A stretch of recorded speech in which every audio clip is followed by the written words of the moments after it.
पति, पत्नी और नौकरानी। शीतल और अभिमन्यु की शादी को 5 साल हो चुके थे, लेकिन अभी तक उनका कोई बच्चा नहीं हुआ था।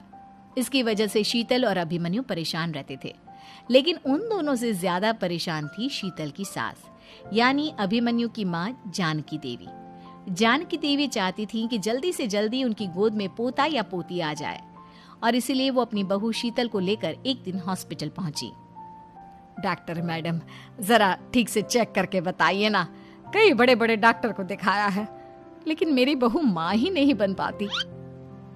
मैंने शीतल को बहुत अच्छे से चेकअप किया है। देखिए, बात यह है कि शीतल के अंदर माँ बनने की कैपेसिटी नहीं है। ये आप क्या कह रही हैं डॉक्टर साहब? कोई तो इलाज होगा ना, कोई दवाई दे दीजिए।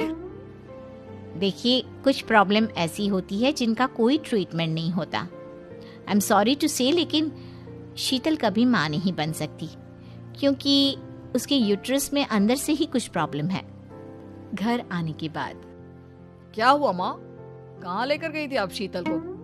अरे कहाँ लेकर जाती, डॉक्टर मैडम के पास ले गई थी, लेकिन तेरी बीवी तो कभी माँ बन ही नहीं सकती। मम्मी जी, इसमें मेरी क्या गलती? अगर अंदर से कोई प्रॉब्लम है तो उसमें मैं भी कुछ नहीं कर सकती। जानती हूँ, ये बात डॉक्टर के मुंह से सुन चुकी हूँ। अब दोबारा मेरे सामने इस बात का गाना मत गा। अरे माँ, परेशान होने की जरूरत नहीं है, हम सोचते हैं ना कुछ। अरे क्या सोचेगा तू? जब डॉक्टर कह चुका है कि तेरी बीवी माँ नहीं बन सकती, तो बता क्या सोचेगा तू? कहाँ से लाएगा बच्चा? माँ, ये तो मैं भी नहीं जानता। अभिमन्यु, क्यों ना हम अनाथ आश्रम से एक बच्चा गोद ले आए? क्या फर्क पड़ता है बच्चा हमारा हो या गोद लिया हुआ? हाय, बड़ी बातें बनाने वाली। क्या फर्क पड़ता है? अरे क्यों फर्क नहीं पड़ता? मुझे इस वंश को आगे बढ़ाने के लिए मेरे बेटे का खून चाहिए, किसी दूसरे का नहीं। लेकिन माँ, आप जानती हैं कि ये अब पॉसिबल नहीं है। मैं कुछ नहीं जानती। मैं किसी पराये की औलाद को इस घर में अपना पोता या पोती बन के बढ़ता हुआ नहीं देख सकती। मेरा वंश मेरे बेटे के खून से ही आगे बढ़ेगा। लेकिन मम्मी जी, ऐसा कैसे हो पाएगा? आप अच्छी तरह जानती है ना, मेरा और अभिमन्यु का बच्चा नहीं हो सकता। तो मैं अपने बेटे की दूसरी शादी करवाऊंगी, और अपनी दूसरी बीवी से ये मुझे बच्चा पैदा करके देगा। ये आप क्या कह रही हैं माँ? मैं किसी और से शादी नहीं करने वाला। मेरे रहते हुए आप अभिमन्यु की शादी किसी और से करवाएंगी? मम्मी जी, आप ऐसा कैसे कर सकती हैं? तू बस देखती जा बहू, मैं ऐसा कैसे कर सकती हूँ। कुछ दिनों के बाद, अभिमन्यु, मैंने तेरे लिए लड़की ढूंढ ली है। माँ, मैं आपको कितनी बार समझाऊं, मुझे किसी से शादी नहीं करनी है। पहले मेरी बात सुन। ये जो चमेली है ना, हमारे घर में काम करने आती है, वो तुझसे शादी करने के लिए तैयार है। मम्मी जी, आप अभिमन्यु की शादी एक नौकरानी के साथ करवाएंगी?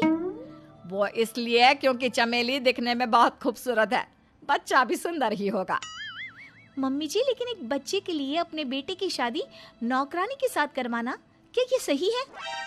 अगर अभिमन्यु ने शादी नहीं की ना, तो मैं अपनी जान दे दूंगी। अब देख लो, अगर तुम्हें अपनी माँ की जान प्यारी है तो तुम्हें इस नौकरानी के साथ शादी करनी ही होगी। इस तरह जानकी देवी अपने बेटे अभिमन्यु की शादी नौकरानी चमेली के साथ करवा देती है। कुछ दिनों के बाद, नौकरानी से मालकिन बन के तो मजा आ गया। अब तो मैं इस घर की मालकिन हूँ। देखो, अपने आप को ज्यादा मालकिन समझने की कोशिश मत करो। एक बार तुम्हारा और अभिमन्यु का बच्चा इस दुनिया में आ जाए, उसके बाद तुम इस घर से हमेशा के लिए चली जाना। अरे जाओ जाओ, किसी और के आगे बातें बनाना। एक बच्चा तो पैदा नहीं कर सकी, बढ़िया आई। जाओ, जाकर मेरे लिए कॉफी बना कर लाओ। नौकरानी मैं हूँ या तुम? मम्मी जी, देखिए ना शीतल मुझसे किस तरह से बात कर रही है। शीतल, तुम्हें पता है ना चमेली प्रेग्नेंट है, मेरे बेटे के बच्चे की माँ बनने वाली है। वो जैसा कहती है वैसा करो। लेकिन मम्मी जी, वो मुझे नौकरों की तरह ट्रीट कर रही है। अरे तो करेगी ना, वैसे भी बहू तुम हो किस काम की? एक बच्चा तो पैदा नहीं कर सकती। जाओ, अब घर के सारे काम करो और चमेली को आराम करने दो। थैंक यू मम्मी जी, भगवान आपका भला करे। आप नहीं होती तो मैं नौकरानी से महारानी कैसे बनती? देखो, तुम्हें जो चाहिए सब मिलेगा, खूब खाओ पियो, मजे की जिंदगी जियो, लेकिन बस मुझे एक बच्चा पैदा करके दे दो।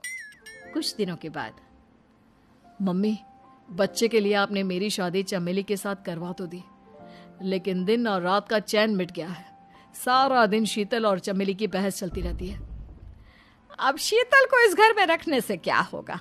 मैं तो कहती हूँ उसे घर से निकाल दो, है भी किस काम की। मैं ऐसा नहीं कर सकता माँ, वो मेरी पत्नी है, उससे बहुत प्यार करता हूँ मैं। तुम्हारी पत्नी चमेली है, चमेली, उससे प्यार करो। अरे तुम्हारे बच्चे को जन्म देने वाली है वो। अभिमन्यु, मैं खुद ही इस घर से चली जाती हूँ। वैसे भी अपने ही घर में नौकरों की तरह रहकर परेशान हो चुकी हूँ। घर की नौकरानी मेरे ऊपर हुक्म चलाती है, वो तुम्हारी पत्नी बन चुकी है। अब मेरा इस घर में क्या काम? अभिमन्यु के बार बार रोकने पर भी शीतल उस घर से चली जाती है। कुछ दिनों के बाद चमेली एक बच्चे को जन्म देती है। भगवान ने मेरी सुन ली, मेरे बेटे का घर भर गया, उसका अपना बच्चा इस दुनिया में आ गया। मम्मी जी, बच्चे को हाथ लगाने से पहले मेरी एक शर्त तो सुन लो। तुम कहना क्या चाहती हो चमेली? आपकी मम्मी को बहुत शौक था ना अपने पोते को खिलाने का। अब देखो, इस दुनिया में हर चीज की कोई ना कोई कीमत तो होती है। तुम अपनी आधी प्रॉपर्टी मेरे नाम कर दो, बच्चा तुम्हारे नाम। अरे लेकिन मैंने अपने बेटे से तुम्हारी शादी करवाई है, अब ये सौदेबाजी कहाँ से आ गई?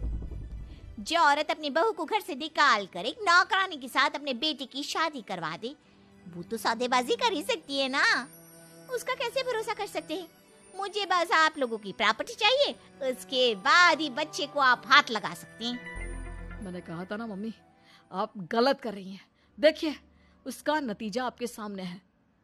जब शीतल को पता चलता है कि अभिमन्यु और चमेली का बच्चा दुनिया में आ गया है, तो वो अपने घर पहुंचती है। अभिमन्यु, कहाँ है आपका बच्चा? क्या मैं उसे देख सकती हूँ? कुछ भी मत पूछो शीतल, माँ की हुई एक गलती हम लोगों पर भारी पड़ रही है। वो नौकरानी अपनी औकात पर आ गई है और अब हमसे अपनी आधी प्रॉपर्टी मांग रही है, वो भी बच्चे के बदले में। एक बात कहूँ अभिमन्यु, आप उससे कुछ भी देने से मना कर दो। अरे कैसी बात कर रही हो? मेरे बेटे की औलाद है उसके पास, ऐसे कैसे मना कर दे? मम्मी जी, वो अभिमन्यु का बच्चा नहीं है, वो चमेली और उसके बॉयफ्रेंड का बच्चा है। ये तुम क्या कह रही हो शीतल? ये देखिए वीडियो, चमेली और उसका बॉयफ्रेंड आपस में बातें कर रहे हैं कि उन दोनों ने मिलकर आपको बेवकूफ़ बनाया है और अब इस बच्चे के बदले आपसे प्रॉपर्टी भी हड़प लेंगे।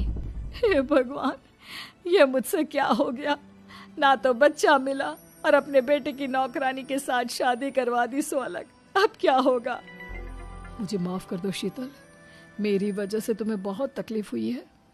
अभिमन्यु, मैंने कहा ना, उस नौकरानी को उसके बच्चे सहित इस घर से बाहर निकाल दो। लगता है मेरे अभिमन्यु का बाप बनने का सपना अधूरा ही रह जाएगा। अभिमन्यु, अपनी मम्मी से कहो कि परेशान ना हो।